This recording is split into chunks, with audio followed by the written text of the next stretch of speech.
एकादशी के दिन जब आप जल शंकर को चढ़ाने तो रोज ही जाते, जब एकादशी का दिन रहे और शंकर जी के मंदिर में आप जल समर्पित करें तो 3 बार मुख से स्वधा स्वधा स्वधा या स्वधा स्तोत्र का पाठ, जिसमें 12 श्लोक 2-4 हैं। पैसा तो आ रहा है पर घर में टिक नहीं रहा, डॉक्टर में, पुलिस में, एक्सीडेंट आदि में, कहीं गलत जगह पर व्यसन में अगर पैसा जा रहा है, जुए में, मांसाहार, मदिरा पान, या कहीं आया पैसा आने में कमी नहीं, आ रहा है पर टिक नहीं रहा, रुक नहीं रहा, कोई मांगने आ गया, दे दिया, फिर वहां से अपने पास नहीं आ रहा, अपन कह रहे हैं भैया हमारा पैसा लौटा दो, नहीं आ रहा।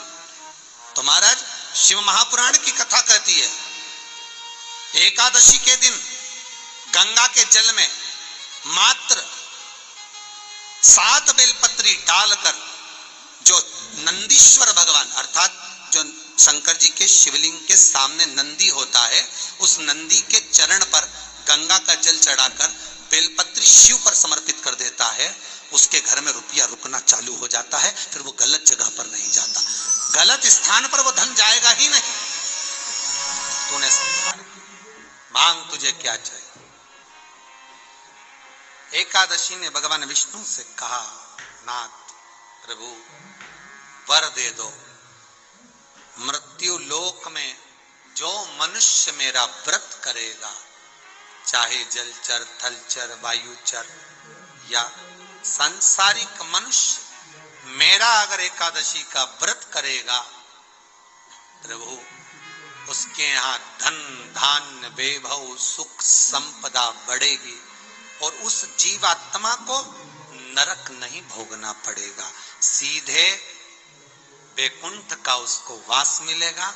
जब जीव आत्मा को लेकर चला जाएगा, यम के दूत जब बंदी बनाकर ले जा रहे होंगे उस जीवात्मा को, जिसके प्राण छूटे होंगे, यम के दूत जब बंदी बनाकर ले जा रहे होंगे, तब मुझे वर दो कि मैं इसका हाथ पकड़कर बेतन्नी से पार उतार कर सारे नरकों से निकालती हुई आपके धाम में लेकर आऊं।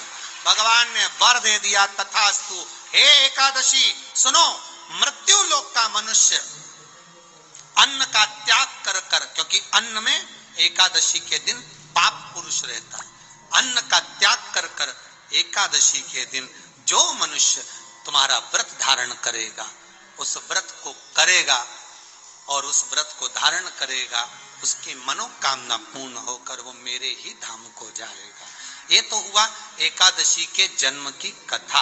एकादशी के दिन गंगा के जल में मात्र 7 बेलपत्री डालकर जो नंदीश्वर भगवान अर्थात जो शंकर जी के शिवलिंग के सामने नंदी होता है, उस नंदी के चरण पर गंगा का जल चढ़ाकर बेलपत्री शिव पर समर्पित कर देता है, उसके घर में रुपया रुकना चालू हो जाता है, फिर वो गलत जगह पर नहीं जाता, गलत स्थान पर वो धन जाएगा ही नहीं। बेटा अगर व्यसन में पड़ा हुआ है, मदिरा पान में पड़ा हुआ है, मांसाहार में, जुए आदि में जा रहा है, तुम्हें लग रहा है कि मेरा बेटा गलत मार्ग पर जा रहा है, ये मित्र दोस्ती गलत हो रही है, वो सही जगह पर आ जाए। करना है एकादशी। कई लोग इसको धन के लिए भी करते हैं, संपदा के लिए, संपदा के लिए अर्थात जिसका व्यापार नहीं चलता, जिसके घर में पैसा नहीं आता, या नौकरी नहीं लग रही, या सर्विस नहीं लग रही, आप अप्लाई कर रहे हो, जगह जगह जाकर इंटरव्यू भी दे रहे हो और पैसा नहीं आता, तो उसके लिए भी प्रयास किया जाता है। पर उसके लिए यहाँ पर जो धन के लिए करते हैं, उसके लिए विष्णुपति के लिए करते हैं। मतलब जैसे गंगा के जल में तुलसी के 11 पत्ते डाले जाते हैं और उसको किसी भी नारायण के मंदिर में राम कृष्ण शिव शंकर नहीं, राम कृष्ण भगवान विष्णु दत्त आदि जितने नारायण के मंदिर है, उस मंदिर में किसी भी पात्र में, एक छोटे से पात्र में उसको भरकर रखी जाते हैं महाराज, उससे भी जॉब सर्विस नौकरी में सफलता प्राप्त हो जाती है। परंतु वो भी एकादशी को ही होता है। कुछ देर तक पात्र को रखा जाता है, फिर वही पात्र का जल किसी भी वृक्ष के नीचे डाल दिया जाता है, उससे भी नौकरी के लिए फायदा होता है। गंगा का जल कोई साधारण एकादशी और द्वादशी इन 3 तिथियों पर एक रोटी में थोड़ा सा मीठा रखकर सोमक पितृ का नाम लेकर यदि गाय को खिला दिया जाता है, तो अगर कोई पूर्वज प्रेत योनि में भी पड़ा हुआ होता है, भटक रहा होता है, जिसको पिंड नहीं मिला, जो अचानक मर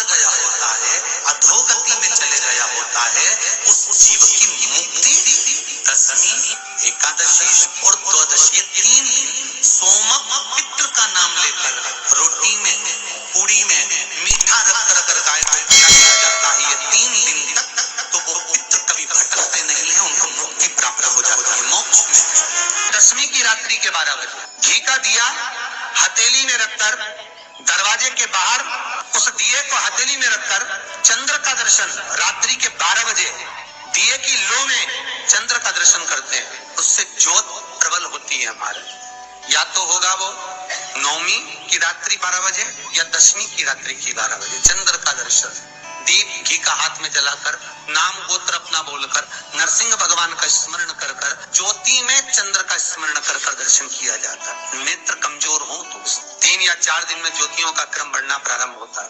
वैसे तो 15 दिन का लिखा है, पर शिव महापुराण कहती है 3-4 दिन का क्रम बहुत बढ़ता जाता है। केवल दशमी, चाहे उजाला की हो चाहे अंधेरे की। कौन से महादेव का नाम लेना है? श्रम्भेश्वर महादेव। जब कोई व्यक्ति चिड़चिड़ करता है, क्रोध करता है, गुस्सा करता है, तो महाराज शंकर भगवान का श्रम्भेश्वर महादेव का नाम लेकर 31 बेलपत्र, जिस व्यक्ति को क्रोध आता है उस व्यक्ति का स्मरण कर कर आखा चावल मतलब सेगे चावल के साथ एक बेलपत्र 31 बेलपत्र कर कर शिव जी के शिवलिंग पर समर्पित करी जाती है, मात्र दशमी की तिथि के लिए। केवल दशमी, चाहे उजाला की हो चाहे अंधेरे की। कौन से महादेव का नाम लेना है? श्रम्भेश्वर महादेव, शिव जी का ही। छोटे छोटे बच्चे रहते हैं, कुछ बच्चों को माता जबरदस्ती के भोजन कराती है, खिलाती है, ठोकती, मारती, खिलाती है। कुछ बच्चे ऐसे रहते हैं वो कुछ खा ही नहीं पाते, मुख में दो और वोमिटिंग कर देते हैं, उल्टी कर देते हैं। ऐसे बच्चों के लिए या जिस व्यक्ति को भोजन पचता नहीं और उदर में एसिडिटी रहती हो और जलन टाइप की होती हो, उसके लिए भी श्रम्भेश्वर महादेव का स्मरण है। सुंदर व्याख्यान वर्णन किया है। श्रम्भेश्वर महादेव के ठीक सामने अर्थात भगवान शंकर के किसी भी शिवलिंग के सामने एक तांबे के लोटे में जल रख लीजिए और जल के अंदर 3 बेलपत्र डाल दीजिए, एक पीपल का पत्ता डाल दीजिए, शमी के 11 पत्ते कलश को छुआकर शंकर भगवान के शिवलिंग पर श्रम्भेश्वर महादेव के नाम से चढ़ा दीजिए। उस जल को उठाकर ले आइए, एक रात्रि तक घर के अंदर रखना है।